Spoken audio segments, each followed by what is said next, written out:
Oh, good morning, folks. Hey, it's Shooter. Welcome to Weekend Box Scores Primary Waves Edition.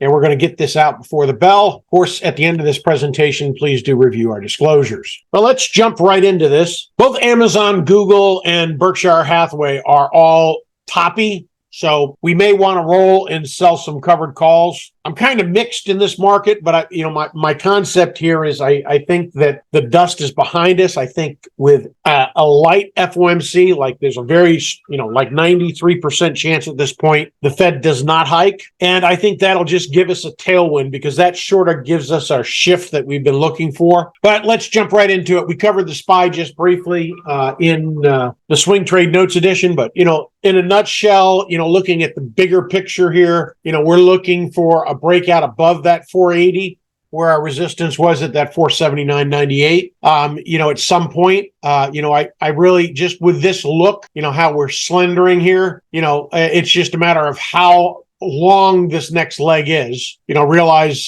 this is wave one of a primary wave here. So wave three is much longer. There's nothing that would prohibit us from getting very euphoric and pushing above that 61.8 here. Just looking at the trajectory of the wave degrees, and how they typically look.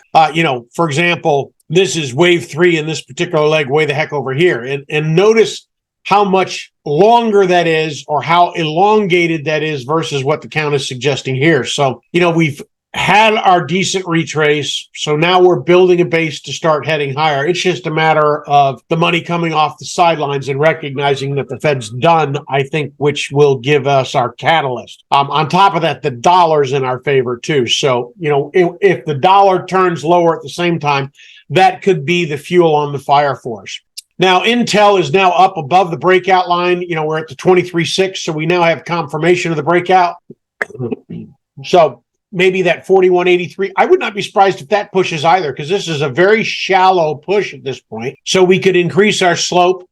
However, Intel doesn't like to do that. It likes these slow, steady grinds. However, notice the degrees of how more aggressive they are than this is. So all we need is some kind of fuel behind this to really get that trajectory back. And I think we could head up towards that 50% back test. Apple. Now, even with the China news, again, this is going to be our workhorse. The way it was bought off of those dips coming out of China, I don't know how long this thing's going to stay down. If we don't come off in this next week, and that, my stop basically here on a piece long would be 171.96, and I would want a weekly close below that. Just this total look right here. This is not an unusual back test. We knew one was in. We knew two was coming in, and notice that we did not take out our low on that China news. So, that to me still looks constructive. So we've kept that there. Stag is at the breakout line. So, I would have no problem with making it a full position if you don't have one here.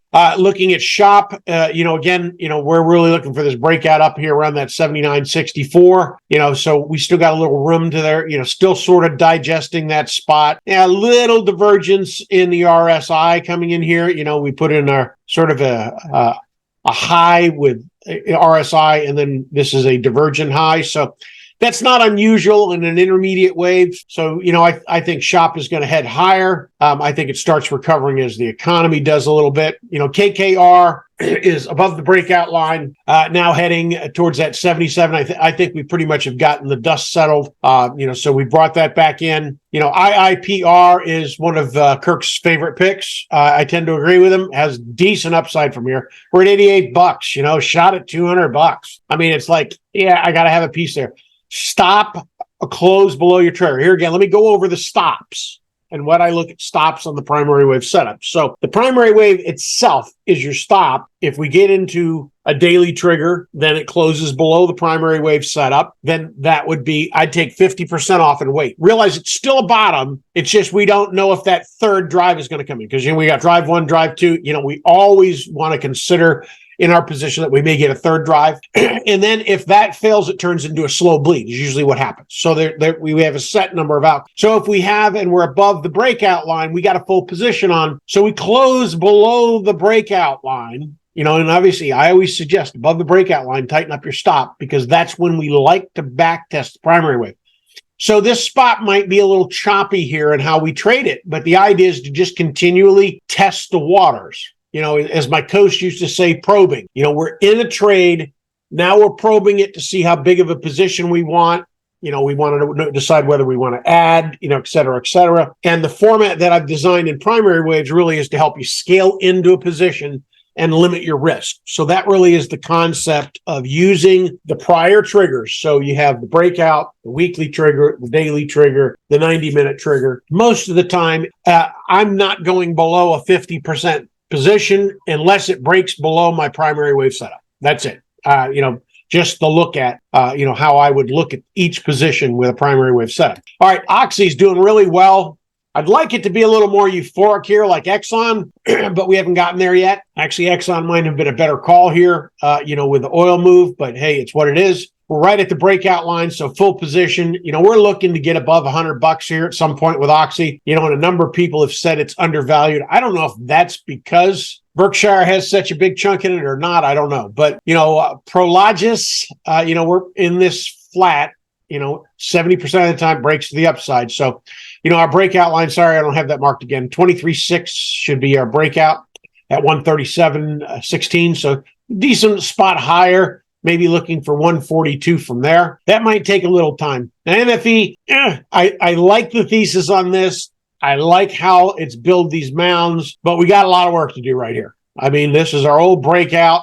We've got to get above that. We're not exactly grand on volume. It's still a mixed bag for me, but it's worth having a piece on here with what energy's doing. So that's sort of my thought. TDOC, we know the story here. We're hoping technology, and telemedicine, helps and builds to the upside. TDOC really has, with artificial intelligence, probably has the best foot in the door. So we're looking for some upside, but we still got a lot of work here to do on TDOC. So, it closes below that 21.59, which we're not too far from. Cut to a half a position and we're trailing it just like anything else. All right. So now I really didn't change the bearish looks because they pretty much are all still there. They haven't played out. Big one for me is really AMD maybe 85 and Disney down to 72. And Pfizer still got a little room down to about 32. So outside of that, that's what we have this week, folks. Great trading. Until next time.